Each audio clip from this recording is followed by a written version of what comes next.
Hey, hey, hey, you're back today. You are on your merry way day. Oh, join a merry, magical moment of muse. Or was it a Merry Muse magical moment? Well, I think that was the right way to say it. Or is there really a wrong way? In the improv, there are no mistakes because life is an improv. And you know how we know it is? You would have been born with a script in your hand. Well, and since you weren't, it's a go with the flow. There's a question that's been asked from the very beginning when sages sat in the round in the fire asking the questions, sending out a voice. The voice always wondered, do we have a soul?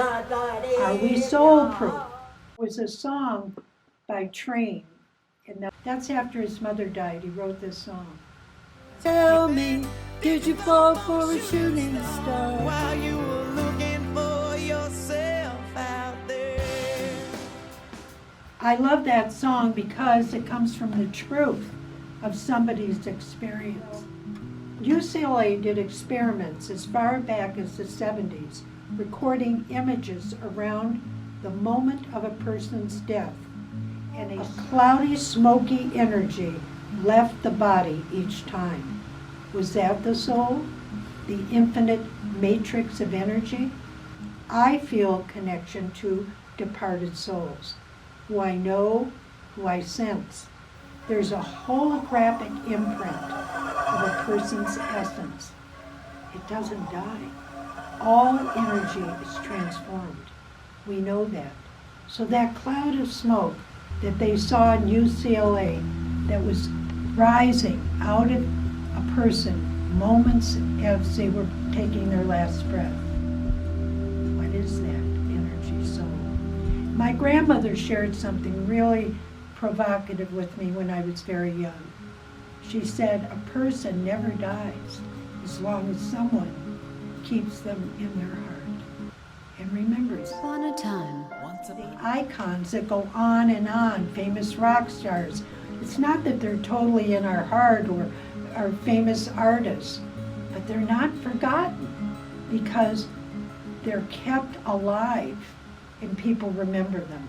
But there's an energetic field I believe exists because I've sensed it, and I've had beings come to me that are from the other side. And they're teachers to us, they're guides, some of them, they're angels. They're not being possessed like in The Exorcist. Oh, I'm being possessed by. We're not talking about that. We're talking about this angelic force that's out there. We're calling it angelic because it is otherworldly. So no one can prove one way or the other. 60 million people in the United States alone have experienced unexplainable phenomenon around the loss of a loved one. Hearing a voice, seeing an image or a symbol, sensing an eerie message for the departed. I have had a spiritual connection all my life with great beings, assisted others to connect with their loved ones. I'm in connection with my son today and forever. In that question, as we sit together now in the Merry Way tribe in our circle, as we are sending healing energy, as we're sealing light forces, as we're invoking the beauty of our loved ones who've passed, as we're invoking the beauty, they don't have to pass.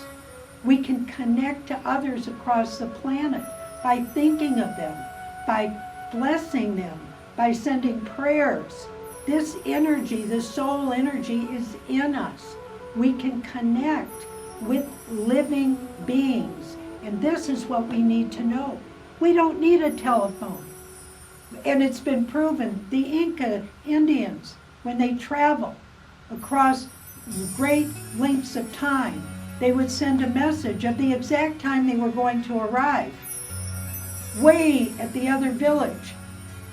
The message would be perceived, and the dinner would be waiting when they got there at the exact time. And those things are recorded. Start recording your own. Knowing when the phone rings, thinking of someone, they say, oh, you call them, I was just thinking about you.